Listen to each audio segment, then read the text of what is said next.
2019ರಲ್ಲಿ ಸಂವಿಧಾನದ ವಿಧಿ 370 ರದ್ದು ಮಾಡಿದ ಬಳಿಕ ಜಮ್ಮು ಮತ್ತು ಕಾಶ್ಮೀರ ರಾಜ್ಯವನ್ನು 2 ಕೇಂದ್ರಾಡಳಿತ ಪ್ರದೇಶವಾಗಿ ರಚಿಸಲಾಯಿತು. ಜಮ್ಮು ಮತ್ತು ಕಾಶ್ಮೀರ ಹಾಗೂ ಲಡಾಖ್ ಪ್ರದೇಶವನ್ನು ಪ್ರತ್ಯೇಕ ಕೇಂದ್ರಾಡಳಿತ ಪ್ರದೇಶಗಳಾಗಿ ಮಾಡಲಾಯಿತು.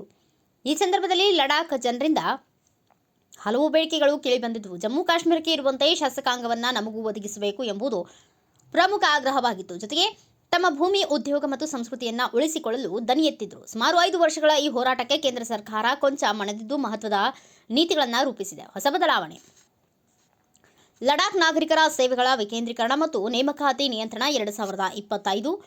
ಲಡಾಖ್ ನಾಗರಿಕ ಸೇವೆಗಳ ವಾಸಸ್ಥಳ ಪ್ರಮಾಣಪತ್ರ ನಿಯಮಗಳು 2025. ಲಡಾಖ್ ಕೇಂದ್ರಾಡಳಿತ ಪ್ರದೇಶ ಮೀಸಲಾತಿ ನಿಯಂತ್ರಣ 2025. ಲಡಾಖ್ ಅಧಿಕೃತ ಭಾಷೆಗಳ ನಿಯಂತ್ರಣ 2025.